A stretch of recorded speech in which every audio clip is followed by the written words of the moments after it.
Hello everyone, my name is Aishi Jaiswal and I am currently pursuing M.Com from Fakhruddin Ali Ahmed Government PG College which is affiliated to Lucknow University।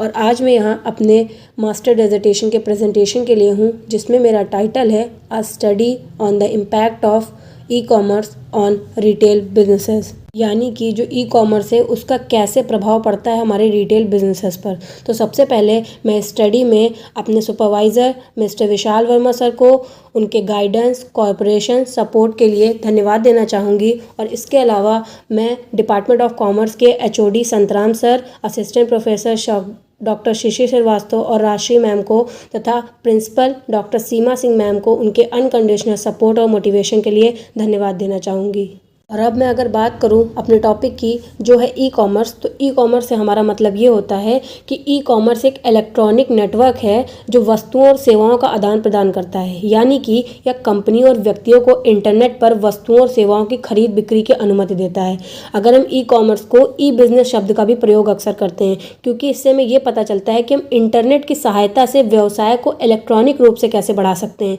जिससे वे बड़े दर्शकों तक पहुँच सके और हमारी जो सेल है यानी हमारी बिक्री है उसको भी बढ़ा सके। अब अगर हम इस मास्टर डिसर्टेशन के ऑब्जेक्टिव की बात करें तो यहाँ पर हमारा मेन उद्देश्य यही था कि व्यवसाय के लिए सकारात्मक व नकारात्मक प्रभाव का जो गंभीर मूल्यांकन है वो हमें करना है जो भी व्यवसाय हमारा ई कॉमर्स अपनाता है। जैसा कि हमें पता है कि जो सार्वजनिक डोमेन है उसमें इस जानकारी की आवश्यकता होती है कि संगठन या गुमराह ना कर सके जो ई कॉमर्स है उसको अपनाना हमारे लिए एक गुलाब के बिस्तर की तरह है, यानी कि यहाँ पर सबसे महत्वपूर्ण यह होगा कि उन्हें सूचित निर्णय लेने में मदद मिलेगी और साथ ही वो बेहतर रणनीति को भी विकसित कर सकेंगे जो उन्हें ऐसी तकनीक के लिए नकारात्मक प्रभाव को दूर करने में मदद करेंगे। और अगर हम यहाँ डाटा कलेक्शन की बात करें तो इस रिपोर्ट के लिए मैंने जितने भी प्रकाशित स्रोत थे, शोध डेटाबेस थे, रिपोर्ट्स थी, सीईओ के कोई बुक्स थी, इंटरव्यूज थे, उन सब से निकाले हैं। तो ये सारा का सारा हमारा जो डेटा है वो सेकेंडरी डेटा यूज किया गया है और इस रिपोर्ट में विशेष रूप से मैंने व्यावसायिक संगठनों में ई कॉमर्स के विभिन्न पहलुओं पर ध्यान दिया है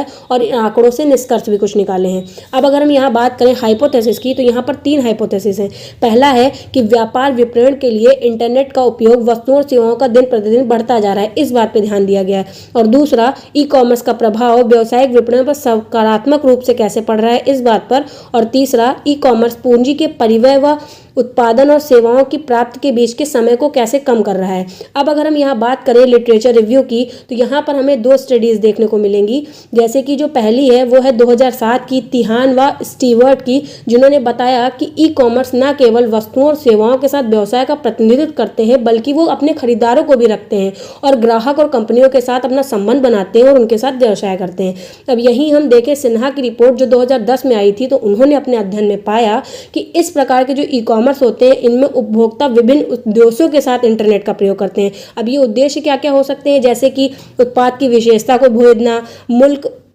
मूल्य शुल्क देखना, उत्पाद सेवाओं का चयन करना और जितने भी भुगतान के तरीके हैं उनको चुनना। अब इसी तरह इन्होंने ये बताया कि जो कंप्यूटर का आगमन है उसके कारण ही मानव जाति की जो नई और आधुनिक प्रौद्योगिकियां हैं उनमें बहुत ही ज़्यादा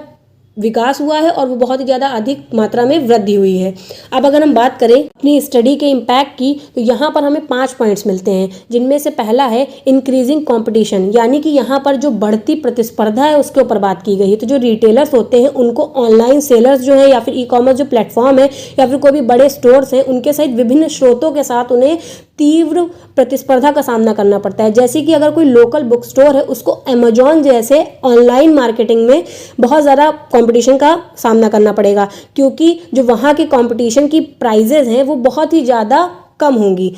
हमारे लोकल स्टोर के बदले। यानी कि अगर हम लोकल स्टोर पे अगर कोई सामान, अगर कोई बुक या फिर 400 रुपए की है तो वो हमें अमेजॉन पर बहुत सारे कोड, कूपन्स और कैशबैक के साथ 200 रुपए में मिल सकती है। तो इससे जो हमारे रिटेलर्स हैं उनके अंदर बहुत ही ज़्यादा इंक्रीजिंग कंपटीशन हो रहा है। अब अगर हम दूसरा पॉइंट देखें चेंजिंग कंज्यूमर बिहेवियर, यानी उपभोक्ता का व्यवहार बदलना, तो जो ऑनलाइन शॉपिंग है, डिजिटल अनुभव है, इनके कारण जो हमारे कंज्यूमर्स हैं उनका जो बिहेवियर है बहुत ज़्यादा बदल रहा है और इसी वजह से उनके जो व्यवसाय हैं उनमें बहुत ज़्यादा चुनौती पैदा हो रही है। अब जैसे कि अगर हम एक एग्जांपल लें कपड़ों के विक्रेता हैं उन्हें बहुत ज़्यादा चुनौती का सामना करना पड़ता है, क्योंकि जो ग्राहक होते हैं वो ऑनलाइन कपड़े देखकर उनकी कीमतों का मूल्यांकन कर लेते हैं और उनके अलावा वहाँ पर उनको रिव्यू पढ़ने को भी मिलता है, और जिससे वे घर बैठकर ही ऑर्डर कर सकते हैं। तो वो क्यों ही जाएंगे अपना घर छोड़कर कहीं बाहर ऑर्डर करने के लिए। तो यहाँ पर जो ये कंज्यूमर का बिहेवियर है वो बहुत ज़्यादा बदल रहा है। अगला है हमारा कंपेयरिंग प्रोडक्ट ऑप्शन, यानी कि जो उत्पाद है उनके विकल्पों की तुलना करना। तो यहाँ पर उपभोक्ता क्या करता है, कॉमर्स ग्राहकों की खरीदारी के साथ विकल्पों की एक विस्तृत श्रृंखला बना लेता है, और यहाँ पर वो माल की जांच कर सकता है, उत्पादों की तुलना कर सकता है, इत्यादि के अवसर भी देता है।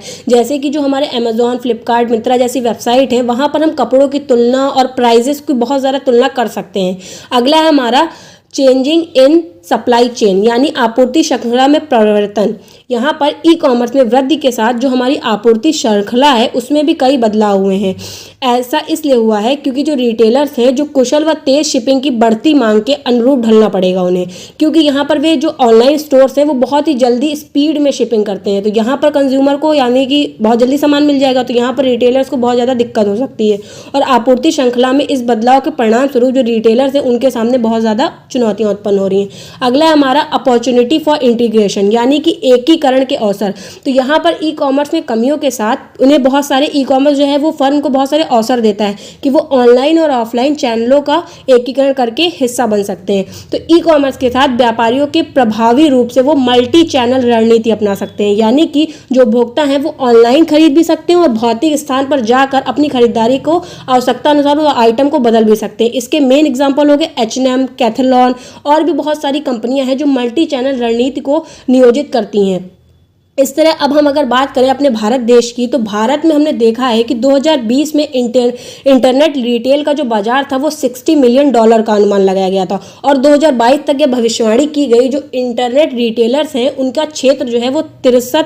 बिलियन का हो जाएगा। अब यहाँ पर हमने देखा कि इन्होंने ये भी अनुमान लगाया कि 2027 तक ये कितना $मिलियन जा सकता है, 200 मिलियन तक। अब यहीं पर अगर हम 2020 की बात करें तो वहाँ पर हमारा आया था कोविड-19, तो वहाँ पर इंटरनेट व्यवसाय और ई कॉमर्स ने जो कोविड-19 की महामारी है उसका बहुत ज़्यादा फायदा उठाया। हालांकि जो ई कॉमर्स की वृद्धि ने स्वतंत्र व्यवसायों में खरीदारी करने वाले उपभोक्ताओं में गिरावट ला दी, क्योंकि ई कॉमर्स में कई व्यवसायों को बदल दिया। क्योंकि यहाँ पर क्या हुआ कि ईट और मोटर स्टोर जो थे वो या फिर जो होलसेलर और रिटेलर थे उनको बहुत ज़्यादा नुकसान हो रहा था, क्योंकि यह जो 2020 था ये बहुत बड़ा महत्वपूर्ण मोड़ लेकर आया। वे व्यवसाय जो बिल्कुल भी आवश्यक नहीं थे उनको बंद करने के लिए कहा जा रहा था, और रिटेलर्स जो थे वो व्यापार व खरीदारी के बदलाव के फलस्वरूप ई कॉमर्स क्षेत्र में उथल पुथल ला रहे थे। अब अगर हम बात करें हमारे निष्कर्ष की, तो रिटेलर्स की जो व्यवसाय है उस पर ई कॉमर्स का बहुत ज़्यादा प्रभाव पड़ता है, क्योंकि रिटेलर्स को बदलते परिदृश्य के अनुरूप ढलना होगा और ई कॉमर्स को अपनाना होगा, और रिटेलर्स को ई कॉमर्स की चुनौतियों और फायदों को समझकर अत्यधिक प्रतिस्पर्धी बाजार में सफलता के लिए खुद को स्थापित करना होगा।